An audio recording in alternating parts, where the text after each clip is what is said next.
सुनी ना। अरे सुनत तो है, बोला। हमार मैहर धाम घूमे के मन करता हो। अरे ठीक बा, घुमा दे, पहले कम्मो तो कुल हो जाए दे। का काम बाकी बा बोला। अरे अभी पूरा धान के कटनी बाकी है बा। सल्तन से चलल जाई मैहर धाम, माई के दर्शन करब। तू तो हरदम ऐसी कहेला। सुना सुना बा। नारियल चुनरिया मंगाई देता बलम, नारियल चुनरिया मंगाई देता बलम, नारियल चुनरिया मंगाई देता बलम, नारियल चुनरिया मंगाई देता बलम, मैहर धाम हम के घुमाई देता बलम। मैहर धाम हम के घुमाई देता बलम, अरे दर्शन न करे के बा, सुना पहले हमारा बात। का बोला।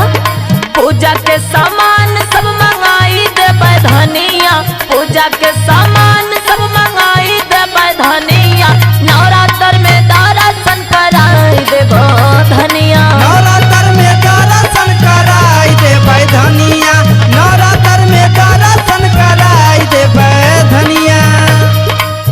अच्छा ये बताओ, का हो।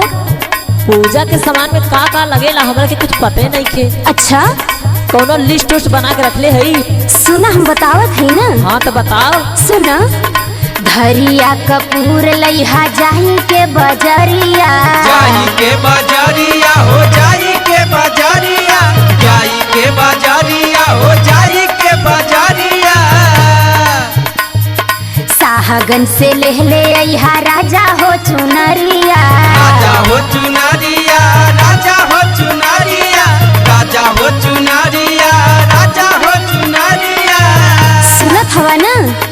धरिया कपूर लइहा जाही के बजरिया, साहगन से लेहले अइहा राजा हो चुनरिया।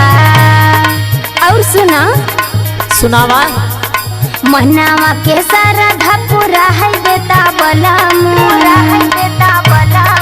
मनावा के सरधा पूरा है देता बलम, मैहर धाम हम के घुमाई देता बलम। मैहर धाम हम के घुमाई देता बलम, मैहर धाम हम के घुमाई देता बलम।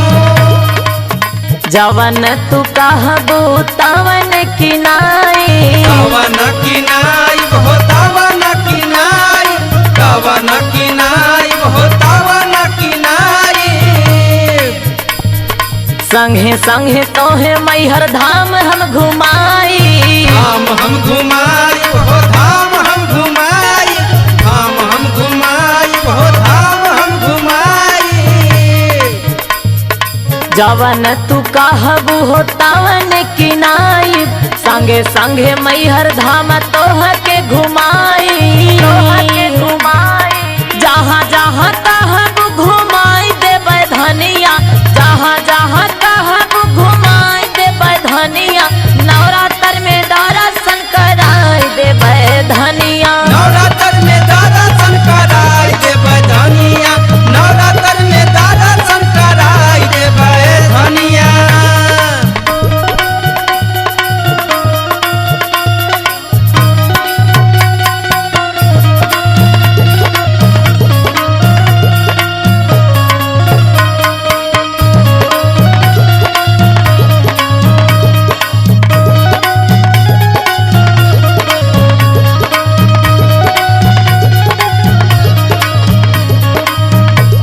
ए सैया जी, का ह?